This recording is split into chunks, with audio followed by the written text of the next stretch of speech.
Let's start with today's PYQ session. बहुत सारे लोगों को लग रहा होगा कि पीवाईक्यूज तो हमने किए हुए, लेकिन इस तरीके से मुझे गारंटी इस तरीके से नहीं किए होंगे। ठीक है, आप एटलीस्ट 2-4 क्वेश्चंस मेरे साथ सॉल्व करो, फिर डिसाइड करना कि आपने इतने डेप्थ में और इतने अच्छे से इतने मतलब सारे ऑप्शंस को इतने डेप्थ में नहीं किए होंगे जरूर। तो let's start this session. So let's start. This is a question for you. A federal system is based on a constitutional division of power. एक संघीय व्यवस्था शक्ति के संवैधानिक विभाजन पर आधारित है। In a federal system, the power remains centralized. A federal system is an innovation of a modern time to deal with the issue of a mass democracies. In a federal system, the regional units participate in the decision-making process at a federal level electorally. It is characterized by primacy of territorial representation. ठीक है, कौन सा सबसे पहले eliminate कर सकते हो आप? फेडरलिज्म का क्या मतलब है?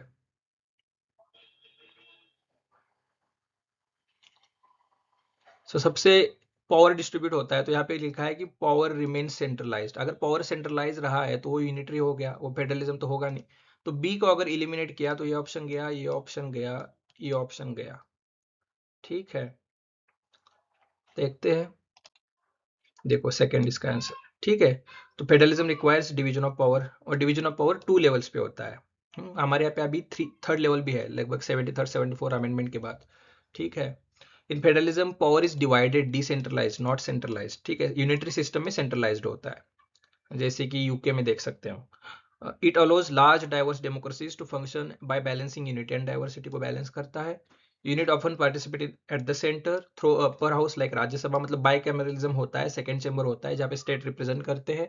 And it emphasise on territorial division and representation. तो ठीक है, तो ये आपको समझ आ गया। इसके ऊपर ये है आपका सेकेंड एमसीक्यू। ये कंप्लीट होने के बाद हम पूरा फेडरलिज्म समझेंगे। ठीक है, asymmetrical features of federalism in India include, क्या क्या है? एसिमेट्रिकल पर मतलब क्या, पहले ये बताओ। ज्योग्राफी में किसी ने फॉल्ट्स का स्टडी किया है? मतलब आपको फॉल्ट्स तो देखो, सिमेट्रिकल फॉल्ट होता है। ठीक है, मतलब दोनों इक्वली होता है। एसिमेट्रिकल फॉल्ट मतलब एक थोड़ा ऐसा और एक एकदम ऐसा, जैसे हिमालय है हमारा। मतलब इन थ्योरी सारे एसिमेट्रिकली होता है। ठीक है, हिमालय के जो साउथर्न साइड है वो ज़्यादा स्टीप है, नॉर्थ साइड है वो इतना स्टीप नहीं है। तो इसको कहते हैं एसिमेट्रिकल। तो वहां से कुछ क्या क्या है asymmetrical features? Fifth schedule, six schedule, 371A, 371G। तो पहले मुझे बताओ फिफ्थ शेड्यूल क्या है, कितने स्टेट्स है फिफ्थ शेड्यूल में, ये भी बताना है। ऐसे नहीं कि बस एक आंसर कर दिया पीवाईक्यू हो गया मेरा, नहीं भाई, पीवाईक्यू करना क्या होता है, 4 ऑप्शन बताओ। सिक्स शेड्यूल में कितने स्टेट्स है बताओ, कौन से 4 स्टेट्स है सिक्स शेड्यूल में? 371A कौन से स्टेट से रिलेटेड है? Article 371A। 371G कौन से स्टेट से रिलेटेड है?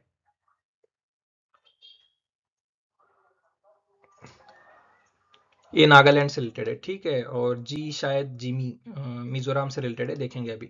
ठीक है, सो ये चारों आते हैं एसिमेट्रिकल फीचर्स में। एसिमेट्रिकल मतलब सारे स्टेट्स को इक्वल पावर्स नहीं है, कहीं पे किसी के लिए स्पेशल प्रोविजंस है, कुछ कुछ किया हुआ है। तो ठीक है, तो देखते चलो। तो एसिमेट्रिकल फेडरलिज्म क्या होता है कि system where different constituent states possess different powers और status. Asymmetrical federalism means different state regions have a varying degree of power and autonomy. मतलब हर एक के लिए ऑटोनॉमी पावर अलग अलग हो सकती है, हर एक स्टेट के लिए, सबके लिए एक जैसा नहीं होगा। ठीक है, फिफ्थ और सिक्स शेड्यूल मतलब ट्राइबल स्पेशल शेड्यूल एरियाज के लिए स्पेशल प्रोविजन है, ये तो बताता ही है, एसिमेट्री है। देन 371 ये नागालैंड, बिल्कुल सही। और 371G मिजोरम। ठीक है, तो इनके लिए भी स्पेशल प्रोविजंस है। तो all four provisions represents unique unequal power distribution, इसलिए एसिमेट्रिकल कहा जाता है, असमान। ठीक है, असमित। तो बहुत सारे लोगों को नहीं पता है कि हमारे नॉर्थ ईस्टर्न स्टेट्स कौन सा स्टेट कहाँ है। नाम पता होंगे लेकिन कहाँ पे है कौन सा स्टेट? मेघालय यहाँ पे है, त्रिपुरा यहाँ पे है, मिजोरम यहाँ पे है, उसके ऊपर मणिपुर है, उसके ऊपर नागालैंड है, यहाँ पे अरुणाचल प्रदेश है, यहाँ पे सिक्किम है। ठीक है, तो ये भी अच्छे से मैप पता होना चाहिए। अब देखो फिफ्थ शेड्यूल जो है लगभग 10 स्टेट से ही है, और इसकी खासियत ये है ना कि हिमाचल प्रदेश को अगर छोड़े तो बाकी सारे एक दूसरे के साथ बॉर्डर शेयर करते हैं। जैसे यहाँ पे झारखंड, छत्तीसगढ़, फिर ये उड़ीसा, आंध्र प्रदेश, तेलंगाना, महाराष्ट्र, मध्य प्रदेश, गुजरात और राजस्थान। तो ये सारे 10 स्टेट से फिफ्थ शेड्यूल में आते हैं। इनके लिए पेसा एक्ट है, राइट, 1996 में आया पेसा एक्ट। और ये है 4 जो है असम, त्रिपुरा, मेघालय, मिजोरम, इन चारों जगह पे क्या है, 6 शेड्यूल है यहाँ पे, एटोनोमस डिस्ट्रिक्ट काउंसिल्स होती है, ठीक है। तो 5th शेड्यूल में मतलब 10 स्टेट्स है, 6 शेड्यूल में 4 स्टेट्स है, ट्राइबल एरियाज 4 नॉर्थ ईस्ट के जो भी है। यहाँ पे ट्राइबल एडवाइजरी काउंसिल होती है टीएससी 5th शेड्यूल में। 6 शेड्यूल में होता है डिस्ट्रिक्ट काउंसिल, रीजनल काउंसिल्स, ठीक है। TSC being a creation of the legislative assembly of state, it has limited powers, लेकिन ये कॉन्स्टिट्यूशन से सीधा पावर डिराइव करते हैं 6 शेड्यूल वाला जो होता है। उसके बाद it is more on protection of tribal rights के ऊपर ज्यादा प्रोटेक्शन के ध्यान है, यहाँ पे सेल्फ गवर्नेंस के ऊपर ज्यादा ध्यान है, ठीक है। तो ये सब पेसा एक्ट यहाँ पे है 5th शेड्यूल में, ठीक है, वहां पे नहीं। तो एसिमेट्री के फीचर्स क्या क्या है हमारे इंडियन कॉन्स्टिट्यूशन में, तो मतलब वर्टिकल एसिमेट्री, मतलब centre holds more power than states. जैसे कि स्टेट की बाउंड्रीज को चेंज करना हो, स्टेट का बिल्कुल इतना से नहीं होता है, मतलब फॉर्मेलिटी के लिए पूछ लेते कि भाई क्या करें, लेकिन होता तो मतलब सेंटर अपने हिसाब से आर्टिकल 3 के हिसाब से, ठीक है। नेशनल इमरजेंसी में पूरा पूरा यूनिटरी यूनियन के पास पावर चला जाता है। उसके बाद हॉरिजेंटल एसिमेट्री जो होती है, मतलब with in horizontal with in states अलग अलग, मतलब राज्यसभा में अनइक्वल रिप्रेजेंटेशन है। यूपी के पास 31 सीट्स है, अरुणाचल प्रदेश के पास बस एक ही सीट है, तो ये मतलब बताता है कि कितना पावर का डिस्ट्रीब्यूशन कैसा अनइक्वल है। यूनियन टेरिटरीज क्या है, मतलब वहाँ पे तो अलग ही प्रोविजंस होते हैं। फिर फाइनेंस कमीशन है, मतलब सेंटर ही सब तय करेगा ना कितना शेयर होगा, किसका क्या होगा, स्टेट का क्या से है वहाँ पे, ठीक है। डिवोल्यूशन जो भी है, इनकम डिस्पैरिटी, फॉरेस्ट कवर, ये सब अलग अलग फैक्टर्स के हिसाब से चेंजेस हो जाते हैं। ग्रांट्स में अलग अलग डिस्क्रिशन होता है। सेंट्रल स्पॉन्सर्ड स्कीम्स में कौन सी पार्टी स्टेट में पावर में है, वही सेंटर में है क्या, उस हिसाब से थोड़ा बहुत इधर उधर हो जाता है, ठीक है। तो पॉलिटिकल एसिमेट्री में जो भी सीट्स है राज्यसभा में, लोकसभा में, वो पॉपुलेशन के हिसाब से फिर वो चेंजेस है। फाइनेंशियली भी अलग अलग स्टेट की कैपेसिटी अलग अलग है, ठीक है। और कॉन्स्टिट्यूशन में आर्टिकल 371 में अलग अलग प्रोविजंस, कॉन्स्टिट्यूशनल एसिमेट्री भी है। तो इसलिए हमारे फेडरलिज्म को कहते हैं एसिमेट्रिकल फेडरलिज्म। यूएस में ऐसा नहीं है, यूएस में सबके दो दो मेंबर्स ही होते हैं सीनेट में, ठीक है, सबका पावर सेम होता है, वैसे यहाँ पे नहीं है। देन आर्टिकल 371 को अच्छे से देखते हैं, क्वेश्चन बार बार आता है। तो देखो ये नागालैंड, आसाम, ये नमस्ते माँ का क्या है, मुझे मिला गूगल पे, आप खुद का भी कुछ बना सकते हो। तो इस तरीके से देखो, नागालैंड, असम, मणिपुर, आंध्र प्रदेश, सिक्किम। तो मैंने ऐसे किया था, फांसी, जिमी, जी से जिमी, जिमी, जी मतलब जी, मी मिजोरम, देन एच से Arunachal Pradesh, then IG inspector general जो होता है वहां से, आई का गोवा, ठीक है। और यहाँ पे तो इस हिसाब से ऐसे कुछ कुछ याद करने का ट्राई किया था, आप भी देख सकते हो यहाँ पे। नागालैंड, आसाम, मणिपुर, सिक्किम, मिजोरम, अरुणाचल प्रदेश, गोवा, कर्नाटक, ये सब, ठीक है। तो इनका कल्चर प्रोटेक्ट हो, इनकी रीजनल डेवलपमेंट हो। अब जैसे महाराष्ट्र में भी देखेंगे, विदर्भ, मराठवाड़ा, या गुजरात में सौराष्ट्र, कच्छ, तो कुछ कुछ थोड़े निगलेक्टेड एरियाज है जहाँ पे डेवलपमेंट की ज़्यादा जरूरत है। तो कुछ कुछ स्पेशल प्रोविजंस बनाए गए हैं। उसके बाद देखते हैं कि फेडरल फीचर्स क्या क्या होते हैं, मतलब ड्यूअल पॉलिटी होती है, यूनियन कुछ चीज़ें हैंडल करेगा, स्टेट कुछ चीज़ें हैंडल करेगा, लोकल इश्यूज वगैरह। आर्टिकल 246, ठीक है, जहाँ पे सारी लिस्ट दी हुई है ना, concurrent list, central list, state list. Written constitution जरूरी है, ठीक है। उसके बाद डिवीजन ऑफ पावर्स होता है, हाँ, कॉन्करेंट सब्जेक्ट जैसे है, या स्टेट सब्जेक्ट्स है, सेंट्रल सब्जेक्ट्स है, ठीक है, तो वगैरह। सुप्रीमेसी ऑफ कॉन्स्टिट्यूशन, हमेशा कॉन्स्टिट्यूशन सुप्रीम होगा। रिजिड कॉन्स्टिट्यूशन भी जरूरी है, क्योंकि फिर रिजिड नहीं होगा तो सेंट्रल अपने हिसाब से कुछ भी चेंजेस कर लेगा, फिर स्टेट का ज़्यादा से रहेगा नहीं। बाइकैमरलिज्म, क्योंकि स्टेट को कौन रिप्रेजेंट करेगा सेंट्रल लेवल पे। और इंडिपेंडेंट जुडिशरी सबसे इंपॉर्टेंट जरूरी है, मतलब क्योंकि फिर डिस्प्यूट्स कौन सेटल करेगा विद इन स्टेट्स, अलग अलग स्टेट्स के बीच में, और स्टेट एंड सेंटर के बीच वाले डिस्प्यूट। यूनिटरी फीचर्स क्या क्या है हमारे कॉन्स्टिट्यूशन में, स्ट्रॉन्ग सेंटर है, मतलब जो भी नया सब्जेक्ट है उसके ऊपर तो रेसिडुअरी पावर तो सेंटर के पास ही है। सिंगल कॉन्स्टिट्यूशन, यूएसए में सिंगल कॉन्स्टिट्यूशन नहीं है, अलग अलग स्टेट के अलग अलग कॉन्स्टिट्यूशन है। No equal state representation, Rajya Sabha में अलग अलग रिप्रेजेंटेशन, पॉपुलेशन बेस्ड है। उसके बाद फ्लेक्सिबल कॉन्स्टिट्यूशन, कुछ कुछ प्रोविजंस तो पार्लियामेंट अपने हिसाब से सिंपल मेजोरिटी से भी चेंज कर सकती है, ठीक है। उसके बाद इमरजेंसी प्रोविजंस में तो पूरा कंट्रोल सेंटर का हो जाता है। सिंगल सिटीजनशिप, उसके बाद इंटीग्रेटेड जुडिशरी, ठीक है। मतलब यूएस में कैसे स्टेट लेवल की जुडिशरी अलग है, फेडरल लेवल की जुडिशरी अलग है, यहाँ पे ऐसी नहीं है, इंटीग्रेटेड जुडिशरी है, पूरा एक ही सिस्टम है। Supreme court oversees both central and state laws, ठीक है। ऑल इंडिया सर्विसेज, पूरा कंट्रोल यूनियन का ही होता है, ठीक है। मतलब इमीडिएट कंट्रोल स्टेट का होगा, लेकिन फाइनल अल्टीमेट कंट्रोल तो यूनियन का होता है। इंटीग्रेटेड ऑडिट कैग है, स्टेट लेवल पे कुछ है, उनका अलग से कैग नहीं होता। एक ही कैग है पूरा स्टेट लेवल, पूरा नेशनल लेवल पे। गवर्नर का अपॉइंटमेंट पूरा पूरा यूनियन का रोल होता है। Parliamentary authority weight over state bill से, गवर्नर जो अभी इशू सब चल रहा था आर्टिकल 200 के रिगार्डिंग। तो ये कुछ यूनिटरी फीचर्स है हमारे कॉन्स्टिट्यूशन में, ये कुछ फेडरल फीचर्स है। ठीक है। सो क्वासी फेडरल, केसी वेयर ने कहा है कि ये क्योंकि यूनिटरी स्टेट है, मतलब सबसे ज्यादा यूनियन डोमिनेट करता है, और सब फेडरल फीचर्स जो है वो सब्सिडरी है रैदर देन, मतलब बहुत ही प्रोमिनेंट है ऐसे। तो इसलिए वो केसी वेयर ने कहा था क्वासी फेडरल है। पॉल अप्पलबाई ने कहा था एक्सट्रीमली फेडरल है। और बार्गेनिंग फेडरलिज्म, मॉरिस जोन्स ने कहा था बार्गेनिंग फेडरलिज्म है, क्योंकि हर चीज के लिए स्टेट्स को बार्गेन करना पड़ता है सेंटर के साथ। ठीक है, आप देखोगे अलग अलग सीएम बार बार दिल्ली जाते हैं, पीएम को मिलते हैं या किसी मिनिस्टर्स को मिलते हैं, तो या किसी स्टेट के इलेक्शंस आ गए तो थोड़ी डायनामिक चेंज हो जाता है। तो ठीक है, तो निगोशिएशंस होते हैं। तो ये सब आइवर जेनिंग ने कहा था federation with a strong centralising tendency, ये है आइवर जेनिंग। ठीक है, ये है केसी वेयर। तो मैंने जानबूझ के फोटोज डाले हैं, क्योंकि फिर आपको थोड़ा याद रहने में इजी हो जाता है ना, तो बहुत ही आपको बोर लगने लगेगा। ठीक है। अलेक्जेंड्रोविंस ने कहा है India is a case sue Gennaris, मतलब यूनिक इन कैरेक्टर है, यहाँ पे ऑर्गेनिकली इवॉल्व हुआ है हमारा सिस्टम, और उसके नीड्स फुलफिल करने ये इनफ है। ग्रेन्युल ऑस्टिन ने कहा है cooperative federalism, cooperate with in state cooperation है, स्टेट और सेंटर कोऑपरेशन है। ठीक है। के सनातन ने कहा था यूनिटरी बायस थोड़ा ज़्यादा है, फाइनेंशियल मामलों में सेंटर डोमिनेट करता है। बी आर अम्बेडकर जी ने कहा था कि federation is indestructible and not formed by agreement among states. तो ऐसे नहीं है कि यूएस में कैसे सारे स्टेट्स ने मिलकर एग्रीमेंट किया और यूनियन को फॉर्म किया है, हमारे यहाँ पे ऐसे एग्रीमेंट वगैरह करके यूनियन को फॉर्म नहीं किया गया है। ठीक है। So third question, which of the constitution provisions doesn't don't come within the legislative jurisdiction of the legislature of the state।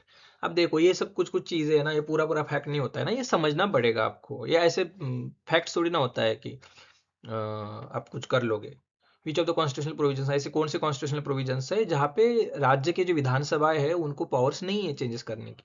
Matters related to clause 3 of article 16, matters related to article 32, article 33, article 34, matters related to clause 4 of article 16। अब मुझे बताओ यार, बहुत सारे लोग बोलेंगे PY क्यों किया है, पीवाई क्यों किया है हमने, बताओ मुझे क्या पीवाई क्यों किया आपने, क्या है क्लॉज 3 ऑफ आर्टिकल 16? आर्टिकल 16 पहले क्या है बताओ, है आपके दिमाग में आ रहा है आर्टिकल 16 क्या है? Equality of opportunity, public employment वगैरह, ठीक है। तो क्लॉज 3 क्या है? क्लॉज 4 क्या है? आर्टिकल 32 तो सबको पता होगा, आर्टिकल 33 एंड 34 क्या है? तो ये यहाँ पे रिवीजन की जरूरत है। बहुत लोगों को लगता है ना कि पीवाईक्यूज हमारे हो चुके हैं, पीवाईक्यूज हमारे हो चुके हैं, भाई सच में हुए क्या? ठीक है, तो लेट्स सी। तो आर्टिकल 35 में ये बताया गया है कि पार्लियामेंट के पास ही कुछ पावर्स है जो स्टेट्स के पास नहीं है। ठीक है, जैसे कि आप देखो आर्टिकल 16(3) में prescribing residence as a condition for employment. बहुत सारे स्टेट्स ट्राई करते हैं ना सन ऑफ सॉइल थ्योरी कि हम पब्लिक एम्प्लॉयमेंट में हमारे स्टेट का रिजर्वेशन लेके आएंगे, लेकिन नहीं कर पाएंगे कॉन्स्टिट्यूशनल, क्योंकि उनके पास वो पावर्स ही नहीं है। ठीक है, only parliament can do this. Article 32 तो आपको पता है रिट्स वगैरह, ओनली पार्लियामेंट के पास ही अधिकार है इसके रिगार्डिंग जो भी लॉज या चेंजेस करने का। Article 33 restricting rights of arm forces, only parliament के पास ये पूरा अफसा वगैरह ये सब लॉस पार्लियामेंट लेके आता है, स्टेट के पास नहीं है। Then indemnifying acts during martial law के रिगार्डिंग जो भी सारे एक्ट्स वगैरह ये सब है, तो वो भी सारे पार्लियामेंट के पास पावर है। 16(4) में रिजर्वेशन फॉर बैकवर्ड क्लासेस है, ये तो स्टेट भी लेके आ सकता है। स्टेट रिजर्वेशन के इश्यूज होते हैं, जैसे मराठा रिजर्वेशन महाराष्ट्र में स्टेट ने अप्रूव किया, या ऐसे अलग अलग रिजर्वेशन तमिलनाडु में वहाँ के कास्ट के रिगार्डिंग जो स्टेट्स ने वहाँ पे रिजर्वेशन की पॉलिसीज लेके आए, बिहार में कुछ हुआ, तो ये सब स्टेट के पास पावर होता है। तो वो एक छोड़ के बाकी सारा बस यूनियन के पास पावर होता है। Reservation of seats for the schedule caste and schedule tribes in the house of people is provided under which article? कौन सा आर्टिकल है? अब ठीक है, पीवाईक्यू करने वाले लोग बोलेंगे कि ठीक है भाई, हमने बताया हमें ये आर्टिकल है, लेकिन मुझे ये भी बताओ 243D में क्या है, 16(4) में क्या है, ठीक है, 330 क्या है, 334 क्या है? इसको बोलते पीवाईक्यू किया मैंने पीवाईक्यू सॉल्व किए, मतलब सब पता होना चाहिए, क्योंकि यार इस टाइम पे ये ऑप्शन में आया, नेक्स्ट टाइम इसके ऊपर क्वेश्चन आएगा। ठीक है, तो क्या है, कहाँ पे है reservation for schedule caste and schedule tribes in the house of people, Lok Sabha? ठीक है, आर्टिकल 330। ठीक है, तो 16(4) रिजर्वेशन जो है पब्लिक एम्प्लॉयमेंट में है, 243D जो है पंचायत में है, 243T जो है वो म्यूनसिपालिटीज में है रिजर्वेशन, और आर्टिकल 334 जो है वो टाइम लिमिट के रिगार्डिंग है। एक्चुअली ये जो पीवाईक्यू था ना, ये गलत दिया हुआ था एनटीए ने, इसको मैंने यहाँ पे चेंज किया है। ठीक है, आर्टिकल 330 ऑप्शन में ही नहीं था। ठीक है। Which of the following articles were not inserted by the 42nd constitutional amendment? कौन सा आर्टिकल 42nd कॉन्स्टिट्यूशनल अमेंडमेंट से नहीं डाला गया है? ये तो बहुत ही ईजी है, बस एक चीज पता होगी तो सोल्व हो जाएगा।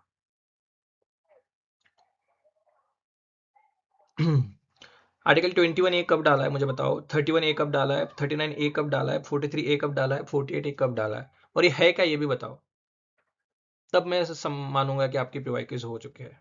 अगर मुझे कोई बताएगा कि ये सब सब आर्टिकल्स बताओ क्या क्या है। 39 क्या है, इसका आंसर पहले क्या है बताओ। 39A में फ्री लीगल एड वगैरह इसके रिगार्डिंग है। ठीक है, बाद में नालसा एक्ट वगैरह ये सब आया। 43A में वर्कर्स का जो पार्टिसिपेशन होता है। ठीक है। 48A में जो एनवायरमेंट फॉरेस्ट वाइल्ड लाइफ का प्रोटेक्शन के रिगार्डिंग। 21A तो राइट टू एजुकेशन है, तो बहुत बाद में आया है। ठीक है, 2002। तो ये इसको ये तो नहीं लाया 42nd से, तो ए तो नहीं लाया है, तो ए नहीं लाया है तो बी भी नहीं लाया है, क्योंकि यही एक ऑप्शन ऐसा है। तो ये एक भी पता होगा तो ये सॉल्व हो जाएगा, लेकिन हमें बाकी की चीज़ें भी पता होनी चाहिए। ठीक है। तो 21A right to education 86 amendment act 2002 में आया है। ठीक है, 2002 में कौन सी फंडामेंटल ड्यूटी हमने ऐड की ये भी बताओ मुझे कमेंट में, कौन सी फंडामेंटल ड्यूटी ऐड की हमने। ठीक है। 31A जो है saving of laws providing for acquisition of states, ये फर्स्ट अमेंडमेंट एक्ट 1951 से डाला गया था। ठीक है। 42nd अमेंडमेंट एक्ट से 39A जो justice and free legal add, 43A participation of workers in management of industries, and 48A protection of and improvement of environment, ये सब डाल दिया है। तो अब अच्छे से देखते हैं पूरा। तो 42nd अमेंडमेंट एक्ट 1976 को आया है। ठीक है, जब इंदिरा गांधी जी प्राइम मिनिस्टर थी, इमरजेंसी के टाइम पे लाया है ये। 3 न्यू वर्ड्स डाले गए प्रेम्बल में, सोशलिस्ट, सेक्युलर, इंटीग्रिटी। ठीक है। फंडामेंटल ड्यूटीज ऐड की गई, नया पार्ट ऐड कर दिया 4A, नया पार्ट ऐड कर दिया, और फंडामेंटल ड्यूटीज भी ऐड कर दी। कौन सी कमेटी थी, स्वर्ण सिंह कमेटी। ठीक है। न्यू डेरिटी प्रिंसिपल्स क्या क्या डाल दिए, healthy development of children article 39, शायद इसका यप या जी है, आप प्लीज एक बार कंफर्म कर लो। Equal justice and free legal aid 39A, the participation workers से अभी देखा 43A, उसके बाद वाइल्ड लाइफ वाला 48A। ठीक है। तो डिपेस्पीज वर्सेस राइट वाला इशू चल रहा था, तो डिपेस्पीज को सुपीरियर बता दिया फंडामेंटल राइट से ज़्यादा। ठीक है। इसको बाद में 70 मतलब बाद में कोर्ट ने ओवरटर्न कर दिया इसको। इलेक्शंस जो है, delayed delimitation of constituencies until 2001 census. Parliament was obliged, president was obliged to follow the cabinet's advice, और अनरिस्ट्रिक्टेड अमेंडमेंट पावर्स दे दी पार्लियामेंट को, और वो पूरा पूरा प्रेसिडेंट को मानना ही पड़ेगा, जिसको बाद में 44th अमेंडमेंट एक्ट में प्रेसिडेंट फिर से एक बार कंसिडरेशन के लिए भेज सकता है, ये किया गया। ठीक है। Limited supreme court review powers, जिसमें बाद में सुप्रीम कोर्ट ने ओवरटर्न कर दिया, बोल दिया जुडिशियल रिव्यू जब मतलब बेसिक स्ट्रक्चर डॉक्ट्रिन में आता है। फेडरलिज्म में 5 सब्जेक्ट्स कॉन्करेंट लिस्ट में ऐड कर दिए स्टेट लिस्ट से, education, forest, weight and measures, protection of wild animals and birds, and administration of justice, ये भी आता है आपके एग्जाम्स में। और इमरजेंसी प्रोविजंस में लोकलाइज्ड इमरजेंसीज को अलाउ कर दिया, extended president rule for 1 year, ये सब चीज़ है। ठीक है। तो न्यू डीपीएसपीज कौन सी कब कब ऐड हुई है, 44th अमेंडमेंट एक्ट 1978 से 1 मोर डीपीएसपीज ऐड कर दी, which require state to minimize inequalities in income, status, facilities and opportunities. Minimize word है, इलिमिनेट वर्ड नहीं है। यूपीएससी ने एक बार यहाँ पे इलिमिनेट करके पूछा था, बहुत लोगों ने यहाँ पे वो हाँ सही स्टेटमेंट करके आए। ठीक है। यूपीएससी सिविल सर्विस एग्जामिनेशन नहीं, जो एनडीए या सीएपीएफ का एक एग्जाम होता है यूपीएससी कंडक्ट करता है उसमें। 86 अमेंडमेंट एक्ट 2002 चेंज, मतलब ये 86 अमेंडमेंट से क्या हुआ है, आर्टिकल 45 में चेंज कर दिया। ठीक है, क्योंकि 21A में डाल दिया ना, ये जो जहाँ पे जो ये जो बेसिक प्रिंसिपल था यहाँ पे। ठीक है। उसके बाद 97 अमेंडमेंट एक्ट 2011 से न्यू डीपीएसपी ऐड कर दिया, आर्टिकल 43B में जो कोऑपरेटिव सोसाइटीज के रिगार्डिंग जो डीपीएसपी थी। क्वेश्चंस ये देखो अभी, who in the Constituent Assembly said the doctrine of independence was not to be raised to the level of dogma so as to enable the judiciary to function as a kind of super legislature or a super executive। अब बहुत सारे लोग बोलेंगे यार ये तो कहाँ से करेंगे हम, इतना बड़ा कोड दे दिया। अब सारे नाम भी ऐसे कि मतलब इतना ज़्यादा जान पहचान के नहीं लगेंगे। के एम मुंशी सुना होगा, अय्यर, NJ अयंगार वगैरह सुने तो होंगे, लेकिन डिफिकल्ट है ये क्वेश्चन, गलत भी होगा तो इतनी कुछ बात नहीं, लेकिन ये आया था NCERT से। ठीक है, तो इसका आंसर पता होगा, पता नहीं, ये आया है NCERT से। ठीक है, देखो ये the doctrine of independence is not to be realised level of dogma, ये सब NCERT का ही है, इंडियन कॉन्स्टिट्यूशन एट वर्क, सीधा यहाँ से उठा दिया। ठीक है। अल्लादी कृष्ण स्वामी अय्यर, AK अय्यर, इनका कोट है ये। The parliament of India consist of, ये देखो 2021 में आया था, फिर से आ गया 2022 में, इसलिए पीवाईक्यूज करने हैं और अच्छे से करने हैं। तो हाउस ऑफ पीपल पार्लियामेंट में है क्या? Council of state, president, prime minister, speaker, बताओ इसमें क्या आएगा?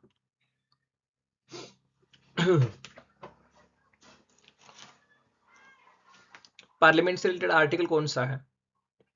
आर्टिकल 79 है हमारा, ठीक है। आर्टिकल 79 क्या कहता है बताओ? सो आर्टिकल 79 करता है parliament will be consist of house of people, council of state and president. तो ये प्राइम मिनिस्टर स्पीकर का कोई मतलब, वो होते तो है वो पार्लियामेंट में, लेकिन आर्टिकल नहीं कहता, ठीक है। तो पार्लियामेंट इन तीनों से बनती है, तो डी और ई नहीं आएगा, ठीक है। तो डी और ई नहीं आएगा, डी नहीं आएगा, ई नहीं आएगा, तो ये एबीसी रहेगा बस, ठीक है। तो 79 जो है वो president, council of states and house of people मिलके ही पार्लियामेंट बनेगा। PM and speaker are members of the house but they are parliament के डिफिनेशन में नहीं आते, ठीक है। Which of the following is correct? Correct क्या है? Article 143 provides for the power of president to consult supreme court. अभी recently ये पावर यूज किया हुआ था, ठीक है। चलो सॉल्व करो। The opinion of supreme court is not binding. क्या बाइंडिंग होता है, नॉट बाइंडिंग होता है, क्या है? The supreme court is not bound to give opinion on the subjects for referred. भाई सुप्रीम कोर्ट मतलब अपना मत प्रदान करने के लिए बाध्य नहीं है। The supreme court would respectfully decline to answer with reference if it improper, inadvisable या undesirable. The supreme court is bound to give opinion, देना ही देना पड़ेगा ओपिनियन। इक्वेशन थोड़ा अजीब तरीके से किया हुआ है, आपको भी समझ आएगा जिनका अच्छे से, जिनकी पॉलिटी अच्छी है, ठीक है। इसलिए क्वेश्चन को कैंसिल भी कर दिया था, लेकिन आप थोड़ा बहुत बता दीजिए मुझे क्या क्या है। Supreme court is bound to give opinion, दो चीजें होती है, अगर प्री कॉन्स्टिट्यूशन आने से पहले की कोई चीजें के ऊपर अगर प्रेसिडेंट ने पूछा है तो supreme court is bound to give opinion, लेकिन बाद में कुछ हुआ है और उसके ऊपर प्रेसिडेंट ने पूछा है तो not bound to give opinion, ठीक है। Supreme court is not bound to give opinion on the subjects और रेफर्ड, तो मतलब उसके बाद में कुछ आया, अभी जैसे 14 क्वेश्चंस रेज किए थे तो supreme court was not bound to give opinion, लेकिन कुछ प्री कॉन्स्टिट्यूशनल ट्रीटीज, लिटिगेशन पहले का कुछ है तो ओपिनियन देना पड़ेगा, ठीक है। और सुप्रीम कोर्ट मतलब कैन डिक्लाइन वगैरह ये तो कर सकता है वो। तो देखो ये मतलब ड्रॉप किया था, तो एडवाइजरी जुरिस्डिक्शन है 143 में। President is not bound to accept, मतलब एडवाइस एक्सेप्ट मतलब जरूरी नहीं है कि प्रेसिडेंट एक्सेप्ट करे, ठीक है। एससी में रिफ्यूज, बिल्कुल रिफ्यूज कर सकता है, लेकिन प्री कॉन्स्टिट्यूशनल ट्रीटीज जो है ना वो रिफ्यूज नहीं कर सकता, मस्ट गिव ओपिनियन, ठीक है। एंड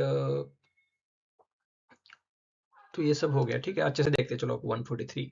तो 143(1) में enables president to refer in a question of law और fact of public importance to supreme court, ये पावर दिया है प्रेसिडेंट को। 143(2) क्या कहता है? Covers disputes related to pre constitution treaties and agreement. तो प्री कॉन्स्टिट्यूशन हमारा आने से पहले 1950 से पहले जो भी कुछ होगा यहाँ पे ओपिनियन देना ही पड़ेगा। रिक्वायर्स अ कॉन्स्टिट्यूशन बेंच, तो मतलब मिनिमम 5 जज का कॉन्स्टिट्यूशन बेंच स्टेब्लिश करना पड़ेगा, 145(3) कहता है, ठीक है। Advisory in nature, not binding, मतलब एडवाइजरी है, बाइंडिंग नहीं है, ठीक है। उसके बाद लगभग 15 बार ये इन्वोक कर चुके हैं आप तक, प्रेसिडेंट 15 बार ये पूछ चुके हैं। President acts on advice of union council of ministers while making a reference, और मतलब ऐसे नहीं कि प्रेसिडेंट की मर्जी में आया खुद से लिख दिया लेटर सुप्रीम कोर्ट को, नहीं, मतलब union council of ministers he sort of president के थ्रू ये करती है। और कैनॉट नलीफाई और ओवरराइड फाइनल जजमेंट वगैरह, मतलब जजमेंट होता है, ये तो बस एडवाइजरी जुरिस्डिक्शन, एक एडवाइस है, ठीक है। जजमेंट का अलग लेवल पे इंपॉर्टेंस है, ऐसा नहीं कि एडवाइस दी दिया मतलब वही जजमेंट बन गया, ठीक है। तो ये सब कनाडा में परमिट्स एडवाइजरी ओपिनियंस और यूएसए में ये नहीं है, ठीक है। तो ये भी आपको थोड़ा बहुत कंपेरेटिव पॉलिटिक्स में पूछ सकते हैं। तो ये लगभग अभी 14 क्वेश्चंस रेज किए थे, इतने डेप में अभी हम नहीं जाएंगे कि क्या क्या क्वेश्चंस थे। May 13, 2025 लगभग रेज किए थे ये, ठीक है। अभी रिसेंटली यूज किया है इसका, जो गवर्नर के रिगार्डिंग तमिलनाडु का जो जजमेंट आया था, ठीक है, तो उसके रिगार्डिंग, और उसको ऐसे इस तरीके से आंसर किया है। और कुछ कुछ क्वेश्चन का आंसर दिया है इन्होंने कि वी आर नॉट मतलब ऑब्लिग्ड टू, मतलब इस देखो आप यहाँ पे कुछ कुछ चीजों का उन्होंने सारे क्वेश्चंस का आंसर नहीं दिया है, कहीं कहीं पे उन्होंने नहीं भी बोला है। So this is question now. Parliament may by law extend the jurisdiction of a high court, establish a common high court for 2 or more states, constitute a high court for union territory, establish an administrative tribunal for each state, appoint judges of the high court. उच्च न्यायालय के अधिकार क्षेत्र का विस्तार कर सकता है, 2 या अधिक राज्यों के लिए एक उच्च न्यायालय स्थापित कर सकता है, संघ राज्य क्षेत्र के लिए उच्च न्यायालय का गठन कर सकता है, या प्रत्येक राज्य के लिए प्रशासनिक अभिसरण की स्थापना कर सकता है, या उच्च न्यायालयों के न्यायाधीशों की नियुक्ति कर सकता है। पार्लियामेंट क्या क्या कर सकता है?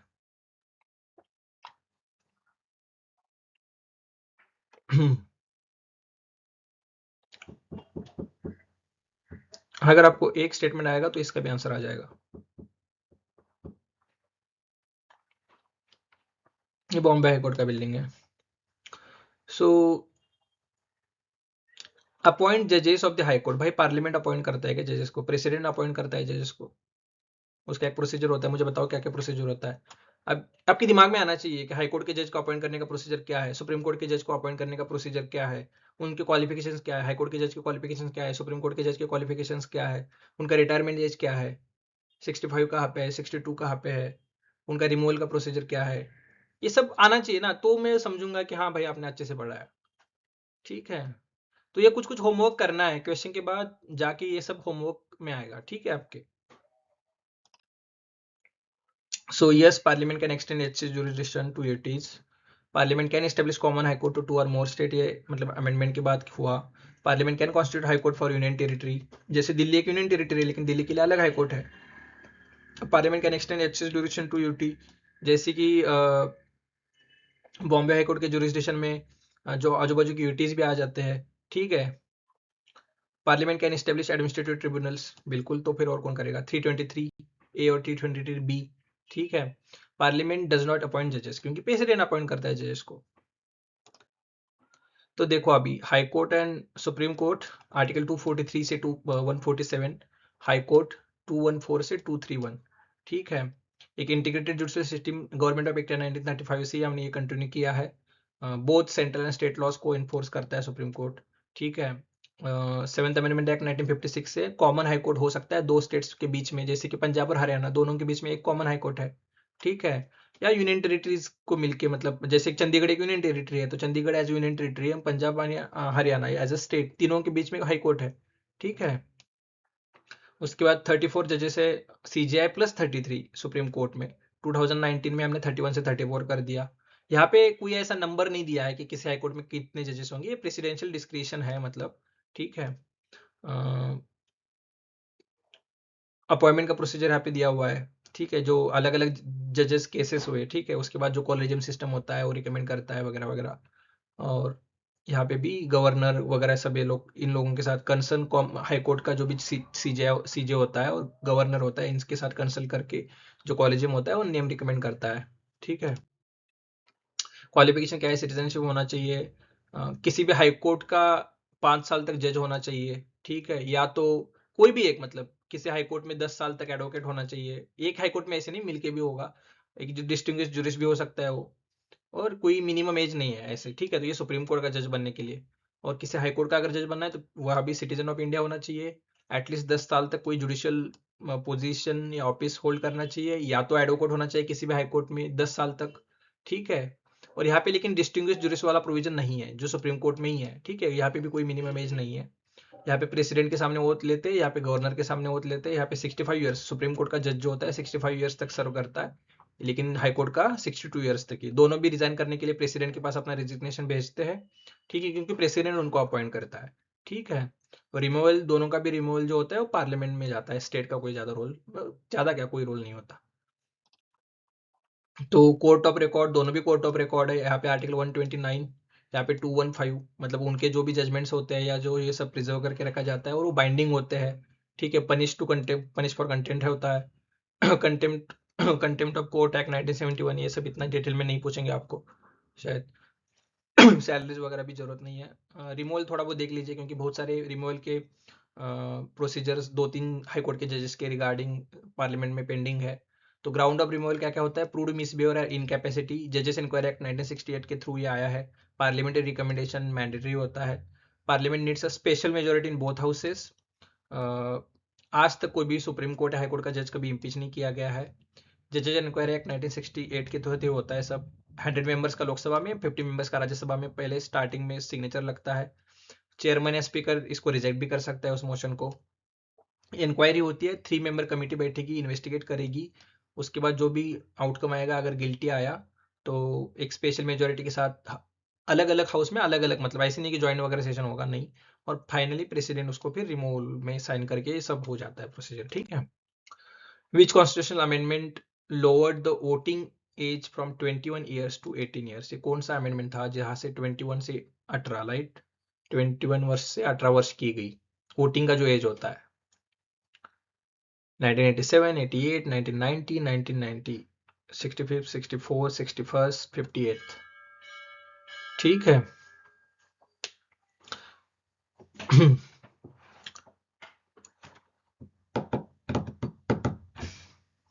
देखो इसका आंसर है 61st। तो अब हम देखेंगे सारा, ठीक है। 61st constitutional amendment act 1988, Rajiv Gandhi तब प्राइम मिनिस्टर थे। आर्टिकल 326 में चेंजेस किए गए, ठीक है। 21 से लेके 18 किया गया, to encourage youth participation and all. तो कुछ कुछ अमेंडमेंट्स देखेंगे, 2-3 क्वेश्चंस आए थे इस क्वेश्चन पेपर में अमेंडमेंट के ऊपर, उसके बाद सारे अमेंडमेंट्स को अच्छे से रिवाइज कर लेंगे। Which constitution amendment ended the part A B C categories? कौन से अमेंडमेंट से जो संविधान में पहले क ख ग श्रेणी में स्टेट्स को डिवाइड करके रखा हुआ था उसको एंड करके मतलब खत्म कर दिया वो classification? 4th amendment, 5th amendment, 6th amendment, 7th amendment, क्या है? स्टेट रिऑर्गेनाइजेशन कब हुआ? स्टेट रिऑर्गेनाइजेशन एक्ट कब आया? 1956 में आया। तो 1956 यहाँ पे भी है, यहाँ पे भी है, तो 6th अमेंडमेंट है या 7th है? ठीक है, इसका आंसर है 7th अमेंडमेंट, ठीक है। तो 7th अमेंडमेंट से 14 स्टेट और 6 यूनियन में पूरा डिवाइड कर दिया गया टेरिटरी को, पार्ट ए बी सी वगैरह ये सब था वो खत्म कर दिया, ठीक है। अब अच्छे से फजल अली कमीशन जो था, ठीक है, उसमें केएम कन्नीकर भी थे, एच एन कुंजरू भी थे, उन्होंने रिपोर्ट 1955 को सबमिट किया। वो बोले कि language can be basis of reorganisation but rejected one language one state. ये रिजेक्ट कर दिया, language can be basis of state मतलब, लेकिन जरूरी नहीं है कि हर लैंग्वेज के लिए अलग अलग स्टेट बने। नेशनल यूनिटी पे ज्यादा फोकस कर दिया इन्होंने। 4 क्राइटेरियाज थे, unity and security, linguistic and cultural homogeneity, economic and administrative viability, welfare of people and national development. तो ये सब कर दिया। जैसे Andhra Pradesh formed by merging Andhra and Telugu speaking Hyderabad, ठीक है। या Kerala formed by merging Travancore, Cochin, Malabar. Bombay Madhya Pradesh Punjab ETC restructured. तो ये सब कुछ कुछ हुआ है। 7th अमेंडमेंट एक्ट हुआ इसके बाद में, ठीक है। Then which constitutional amendment abolished privy purse? मतलब ये जो संस्थानिक थे, प्रिंसली स्टेट्स थे, प्रिंसेस थे, उनको कुछ कुछ भत्ते कुछ कुछ मिलता था, ठीक है। तो ये सब फॉर्मरली जो प्रिंसली स्टेट्स थे उनको, तो कौन से अमेंडमेंट से ये हटा दिया? अब देखो यार, सारा 1971, 71, 1971, 1971, लेकिन पता होना चाहिए ना कौन सा अमेंडमेंट था वो। 24, 25, 26, 27। मैं भी कंफ्यूज हो गया हूँ अभी, इतने क्लोज ऑप्शन है। लेकिन ये तो मतलब फेमस है ना, प्रिवी पर्स कब हुआ? तो मुझे शायद लग रहा है 24th। चलो देखते हैं। सॉरी देखो 26 है, मैं भी कंफ्यूज हो गया था, ठीक है। 26 अमेंडमेंट एक्ट 1971 से एबोलिश्ड प्राइवेट वर्सेस स्पेशल प्रिविलेजेस जो भी थे उनको मिल रहे थे रूलर्स प्रिंसली स्टेट्स को फॉर्मरली, ठीक है। तो ये सब हटा दिया गया, ठीक है। 24th अमेंडमेंट एक्ट से क्या हुआ है? Power of parliament to amend any part of constitution including fundamental rights. ये सब गोलकनाथ जजमेंट आया उसको ओवरटर्न कर दिया, ठीक है। इस अमेंडमेंट ने 24th ने। 25th ने क्या हुआ है कि राइट टू प्रॉपर्टी जो था उसको कर्टेल करके मतलब डीपीएसपी में आर्टिकल 39B(c) को फंडामेंटल राइट्स जो है 14, 19 और 31 के ऊपर का स्थान दे दिया, ठीक है। 27th अमेंडमेंट एक्ट से क्या हुआ है? Reorganisation of north eastern states में, यहाँ पे यूनियन टेरिटरी ऑफ मिजोरम तब यूनियन टेरिटरी था, अरुणाचल प्रदेश, इसके रिगार्डिंग कुछ कुछ चेंजेस किए गए, ठीक है। तो चलो अब देखते हैं सारे इंपॉर्टेंट कुछ कुछ अमेंडमेंट्स देखते हैं। यूपीएससी में पूछा था 9 शेड्यूल कौन सा अमेंडमेंट से डाला गया, तो फर्स्ट अमेंडमेंट से डाला गया, ठीक है। 1951 9 शेड्यूल क्या है? जो आपके लैंड रिगार्डिंग जो भी लॉज है सारे 9 शेड्यूल, ठीक है। उसके बाद empowered states to make special provisions with regarding socially economically backward classes. उसके बाद मोर मतलब जो फ्रीडम के ऊपर रिस्ट्रिक्शंस थे कुछ कुछ और ऐड कर दे, जैसे कि स्पीच एंड एक्सप्रेशन के ऊपर public order, friendly relations with foreign states, incitement to an offence, ये सब कुछ कुछ रीजनेबल रिस्ट्रिक्शंस में ऐड कर दिया, ठीक है। और provided that state trading nationalisation, इसे कोई जरूरी नहीं है। ये एक इंपॉर्टेंट है और ये 9 शेड्यूल वाला इंपॉर्टेंट है, ठीक है। 7th अमेंडमेंट एक्ट इंपॉर्टेंट है क्योंकि जो अभी देखा हमने स्टेट का रिऑर्गेनाइजेशन किया है, part A B C D ये जो था वो खत्म करके 14 स्टेट और 6 यूनियन टेरिटरी में। और इसके बाद जो हाई कोर्ट्स का जो जुरिस्डिक्शन है वो यूटी के लिए भी एक्सटेंड कर दिया गया, ये भी पूछा जा चुका है। Establishment of common high court for 2 और मोर स्टेट, ये भी हो सकता है, ये भी कर दिया, ये देखो पहले इतने सारे स्टेट्स अलग ऐसे स्ट्रक्चरिंग, इसको ऐसे कर दिया है, ठीक है। इसके बाद 10th अमेंडमेंट एक्ट क्या हुआ है, दादरा एंड नगर हवेली को एक इंडियन यूनियन के अंडर रिकॉग्नाइज कर दिया। 11th अमेंडमेंट एक्ट 1961 से वाइस प्रेसिडेंट का जो इलेक्शन का मेथड होता है, पहले एक जॉइंट सेशन होता था, उसमें वाइस प्रेसिडेंट चूज किया जाता था, लेकिन ऐसे नहीं, फिर वोटिंग होगा, सीक्रेट बैलेट होगा, और ये सब इस तरीके से इलेक्टोरल कॉलेज होगा जैसे प्रेसिडेंट का होता है। अब मुझे बताओ कि वाइस प्रेसिडेंट में कौन कौन वोट करते हैं, कौन नहीं करते हैं, और प्रेसिडेंट के इलेक्शन में कौन वोट करते हैं, कौन नहीं करते हैं। ये आपके लिए होमवर्क है, आप जाके पढ़ना, या तो अगर आपको पता है तो कमेंट सेक्शन में बता देना मुझे, ठीक है, कि प्रेसिडेंट का इलेक्टोरल कॉलेज कौन है और वाइस प्रेसिडेंट का। ये आपके लिए होमवर्क है, मैं अभी नहीं बताऊंगा, ठीक है, क्योंकि आपको भी मेहनत करनी है। 21st अमेंडमेंट एक्ट 1961 से सिंधी लैंग्वेज ऐड कर दिया गया 15th as a 15th language. अब आपका ये होमवर्क है कि आप बताओ बाद में और कौन सी लैंग्वेज कब कब ऐड की है। हमने रिवाइज किया था लेक्चर 1 में ये सारा, ठीक है। तो कमेंट में मुझे बता देना कि कौन सी लैंग्वेज कब ऐड की है। 15th लैंग्वेज एज मतलब 8th शेड्यूल में सिंधी ऐड की, लेकिन उसके बाद 1992 में कुछ लैंग्वेजेस ऐड की है, लगभग 3 लैंग्वेजेस। वो 2003 के अराउंड भी लगभग 4 लैंग्वेजेस ऐड कर दी है। तो वो कौन सी कब ऐड हुई। 24th amendment act, power of parliament to amend any part of constitution made is compulsory to president to give assent, ठीक है। 25th amendment act, fundamental right to property को थोड़ा बहुत कर्टेल किया गया, हटाया नहीं, हटाया 44th अमेंडमेंट एक्ट से, ठीक है।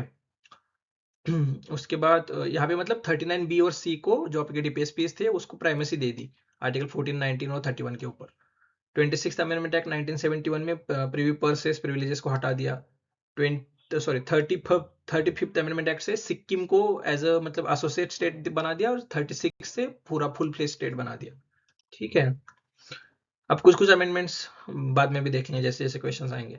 कॉन्स्टिट्यूशन 42nd अमेंडमेंट एक्ट कौन से वर्ड्स डाले, socialist, secular, integrity, unity, federal. Federal word जो है ना वो हमारे कॉन्स्टिट्यूशन में कहीं है क्या। India is a federal state, federalism is a basic structure का पार्ट है, लेकिन हमारे पूरे कॉन्स्टिट्यूशन में कहीं पे भी फेडरल वर्ड नहीं है, ठीक है। और 42nd अमेंडमेंट से क्या क्या डाला गया है, सोशलिस्ट, सेक्युलर और इंटीग्रिटी, ठीक है। तो ABC। तो 47 अमेंडमेंट एक्ट 1976 मिनी कॉन्स्टिट्यूशन भी बोला जाता है, सोशलिस्ट, सेक्युलर, इंटीग्रिटी डाला गया, ठीक है।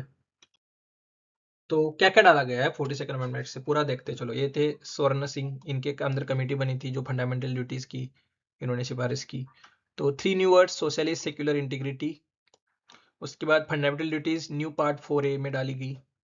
President was bound by advice of cabinet ये कर दिया। प्रोवाइडेड फॉर एडमिनिस्ट्रेटिव ट्रिब्यूनल्स, जो आर्टिकल 323A और 323B, ये जो दो नए आर्टिकल्स डाल के पार्ट 14A में, ठीक है। अब मुझे बताना कि एडमिनिस्ट्रेटिव ट्रिब्यूनल कौन एस्टेब्लिश कर सकता है और बाकी के ट्रिब्यूनल कौन एस्टेब्लिश कर सकता है, उसमें भी कुछ कुछ प्रोविजंस है। देन लोकसभा की जो सीट्स थे वो 1971 सेंसस के हिसाब से फ्रोज कर दिया 2001 तक।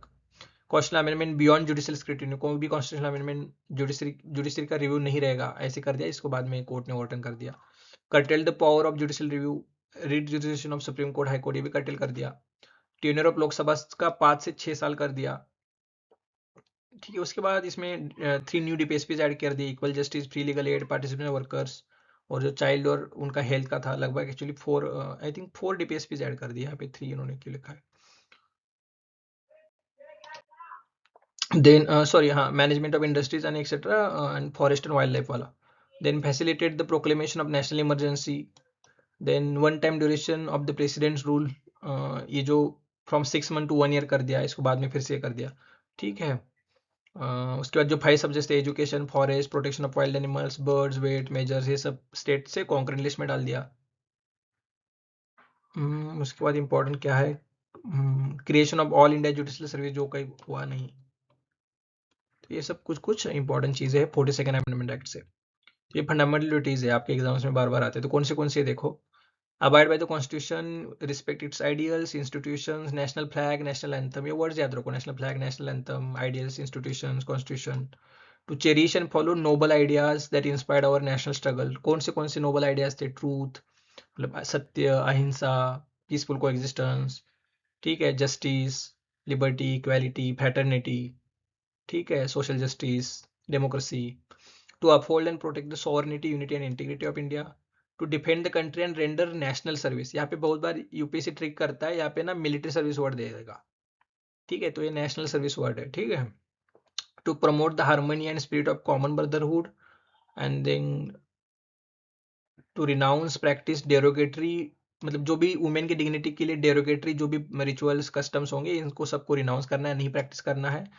और यहाँ पे सबसे important religious linguistic regional sectoral diversities के ऊपर उठ के हमें मतलब सबको अच्छे से रिस्पेक्ट करना है, ठीक है। तो एक सेक्युलर कंट्री है हमारी और अच्छे से सबके अंदर कॉमन ब्रदरहुड फ्रेटर्निटी रहनी चाहिए। To value and preserve the rich heritage of our composite culture word भी इंपॉर्टेंट है, आता रहता है। To protect and improve the natural environment including forest, lakes, rivers, wildlife. ये सब ना थोड़ा बहुत कंफ्यूजन हो जाता है, डीपीएसपी में भी कुछ कुछ है, ठीक है, 48A में कंफ्यूजन नहीं होना है। यहाँ पे प्रोटेक्ट एंड इम्प्रूव वर्ड है, वहाँ पे क्या है देख लो।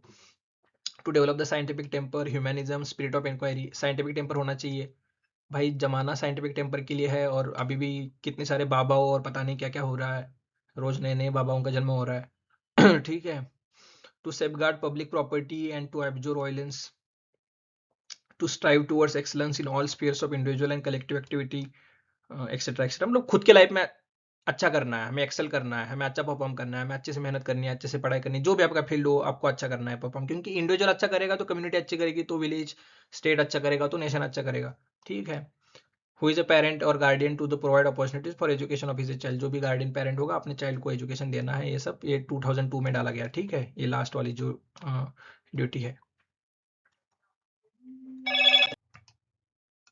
सो लेट्स नो फटाफट 44th अमेंडमेंट एक्ट देखते हैं। आई थी मोरारजी देसाई जब पीएम थे, जनता party government, first non Congress government, ठीक है। इमरजेंसी के बाद जो इलेक्शन हुए उसमें इंदिरा गांधी जी की हार हो गई और गवर्नमेंट चेंज हो गया, ठीक है। तो रिस्टोर कर दिया, लगभग रेस्क्यू कर दिया जो भी चेंजेस हुए थे हमारे कॉन्स्टिट्यूशन में, क्योंकि 42nd अमेंडमेंट को मिनी कॉन्स्टिट्यूशन बोला जाता है, बहुत सारे चेंजेस किए गए थे, ठीक है।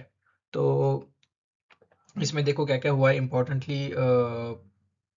एक तो राइट टू प्रॉपर्टी को हटा दिया, एज अ फंडामेंटल राइट हटा के उसको आर्टिकल 300A में डाल दिया, ठीक है, वो एक इम्पॉर्टेंट है।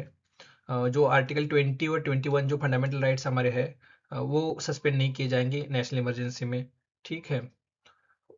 उसके बाद प्रेसिडेंट जो है वो रिकंसिडरेशन के लिए एक बार भेज सकता है प्रोविजन को उसके रिगार्डिंग। जो भी इंटरनल डिस्टर्बेंसेस वर्ड था वो हटा के वहाँ पे आर्म्ड रिबेलियन वर्ड डाला गया, ठीक है, क्योंकि इसके बेसिस पे नेशनल इमरजेंसी लगी थी। सुप्रीम कोर्ट और हाई कोर्ट के सारे पावर्स को रिस्टोर कर दिया गया, ठीक है। और कैबिनेट मतलब कैबिनेट का रिटर्न रिकमेंडेशन चाहिए होगा नेशनल इमरजेंसी लगाने के लिए, ठीक है, ये भी ऐड कर दिया वगैरह वगैरह। अब चलो, which was the first reported case of PIL. PIL की फर्स्ट रिपोर्टेड केस कौन सी है जिसमें अंडर ट्रायल प्रिजनर्स जो भी थे उनको रिलीफ मिला, ठीक है। एक बहुत इंपॉर्टेंट केस है, बहुत ज़्यादा जो भी पता होना चाहिए कि अंडर ट्रायल प्रिजनर्स बहुत थे हमारे यहाँ पे। अंडर ट्रायल प्रिजनर्स मतलब क्या है कि जिनके ऊपर मतलब ट्रायल ही नहीं शुरू हुआ है, या मतलब ट्रायल चल रहा है, मतलब उन्होंने कुछ क्राइम किया है, सपोज कोई क्राइम किया है छोटा मोटा जिससे 2 साल की सजा होती, अगर उनको कन्विक्ट किया जाता और 2 साल की सजा होती, लेकिन ट्रायल चल रहा है या नहीं चल रहा है, 5 साल वो जेल में ही बैठे हैं, तो मतलब सजा तो मतलब ऐसे बहुत सारे अंडर ट्रायल्स होते हैं यार, ठीक है। तो इनका केस कौन सा है, Anil Yadav versus state of Bihar, Hussain Ara Khatoon versus state of Bihar, Khatri versus state of Bihar, या वीना साथी वर्सेस स्टेट ऑफ बिहार। इसका है Hussain Ara Khatoon versus state of Bihar. लगभग इस केस के बाद 40,000 अंडर ट्रायल्स को छोड़ा गया, ठीक है।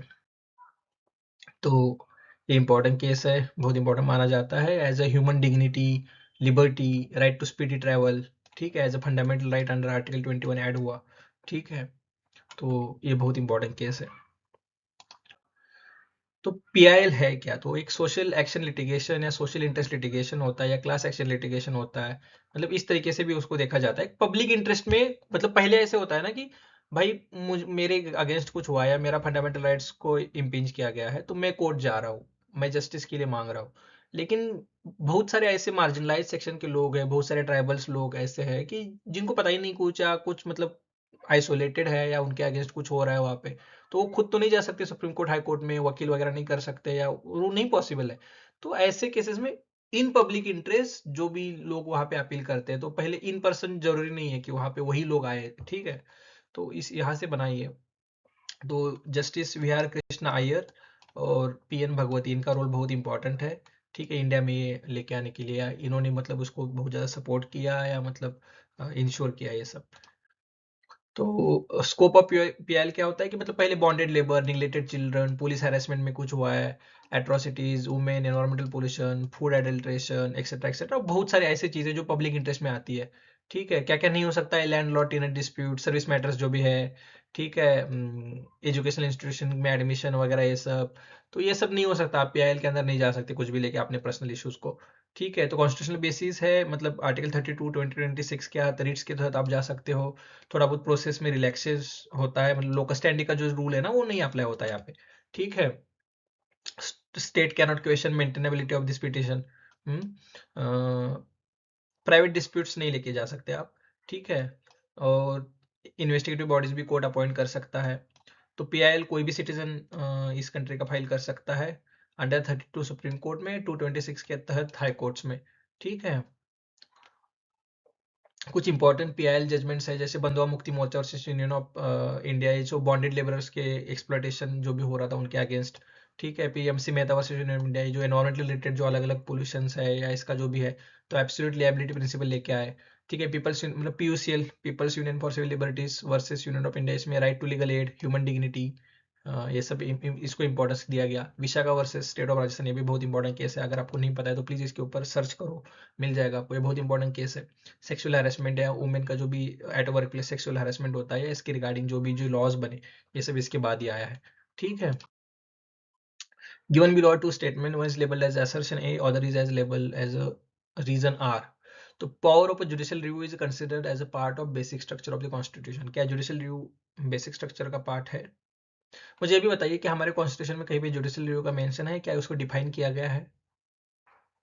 Second, the Supreme Court is endowed with the power of judicial review to ensure judicial independence and protection of rights। तो ये भी बताना है, और मुझे ये भी बताना है कि क्या हमारे कॉन्स्टिट्यूशन में कहीं पे जुडिशियल रिव्यू को डिफाइन किया गया है क्या, जुडिशियल रिव्यू वर्ड हमारे कॉन्स्टिट्यूशन में है क्या? तो ठीक है, चलो, power of judicial review is considered as a part of basic structure doctrine, बिल्कुल सही है, बेसिक स्ट्रक्चर का पार्ट है, और इससे ही राइट्स को मतलब ऐसे कोई अगर स्टेट लॉ लेके आए या कोई ऐसा कॉन्स्टिट्यूशनल अमेंडमेंट कर दे जिससे आपके फंडामेंटल राइट्स ही नहीं रहेंगे, तो ऐसे मामलों में सुप्रीम कोर्ट ऐसे एक्ट्स को, ऐसे बिल्स को, मतलब ऐसे एक्ट्स को हटा सकता है, या उसको नल एंड वॉइड डिक्लेयर कर सकता है, या उसका जितना पार्ट जितना आपके फंडामेंटल राइट्स को आक्रमण करता है उतना हटा सकता है। तो ये तो बिल्कुल सही है, तो both A are and R are मतलब सही है, और R is a correct explanation. ठीक है, तो जो जुडिशियल रिव्यू है ये मतलब हमने यूएस कॉन्स्टिट्यूशन से बोरो किया है। यूएस कॉन्स्टिट्यूशन से और क्या क्या बोरो किया है? Fundamental rights, independent judiciary, impeachment of president, judicial review, removal of supreme court high court जजेस and post of vice president, ये सब हमने यूएस कॉन्स्टिट्यूशन से बोरो किया है। आर्टिकल 32 के तहत हम जाते हैं कोर्ट्स में। और ठीक है, तो जुडिशियल रिव्यू क्या है कि जुडिशियल रिव्यू ये फ्रेज हमारे कॉन्स्टिट्यूशन में कहीं पे भी मेंशन नहीं है। ठीक है, ना इसको डिफाइन किया गया है, या ऐसा वर्ड ही हमारे कॉन्स्टिट्यूशन में नहीं है। ये एक सॉर्ट ऑफ लेकिन उसके पावर्स आर्टिकल 13 32 इन सब आर्टिकल से उसके पावर्स मिलते हैं सुप्रीम कोर्ट को। तो इस तरीके से constitutionality of laws of executive orders की कॉन्स्टिट्यूशनलिटी, ये सब जुडिशियल रिव्यू किया जाता है इन सब का। ठीक है, तो अलग अलग इंपॉर्टेंट केसेस है, जैसे इंदिरा नेहरू गांधी केस जो है, ठीक है, उसने 39th अमेंडमेंट को नल एंड वॉइड डिक्लेयर कर दिया, जुडिशियल रिव्यू को बेसिक स्ट्रक्चर का पार्ट बता दिया। 42nd अमेंडमेंट हुआ, उसमें फिर उन्होंने कोर्ट्स की पावर हटा दिए। फिर मिनरल मिल केस आया, उसमें 42nd अमेंडमेंट एक्ट को जो जो कुछ कुछ चीजें थी उनको इनवैलिड कहा, जुडिशियल रिव्यू को फिर से बेसिक स्ट्रक्चर डॉक्ट्रिन का पार्ट कहा। उसके बाद आयर कोहेल्लो और स्टेट ऑफ तमिलनाडु, ये जो 9 शेड्यूल में कुछ कुछ चेंजेस होते हैं ना, उसको भी मतलब केशवानंद भारती केस के बाद जो भी चेंजेस हुए उसको जुडिशियल रिव्यू किया जा सकता है। तो ये सब यहाँ पे फिर से जुडिशियल रिव्यू को बेसिक स्ट्रक्चर का पार्ट कहा गया। ठीक है, तो ये सब कुछ इंपॉर्टेंट जजमेंट्स आपको याद रखने पड़ेंगे।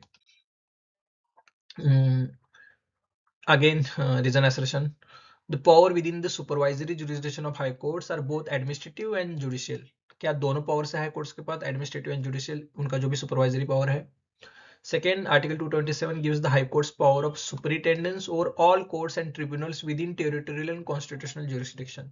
क्या all courts and tribunals के ऊपर पावर है हाई कोर्ट का? ये ना ये कौन से हाई कोर्ट की बिल्डिंग है, पता है आप लोगों को?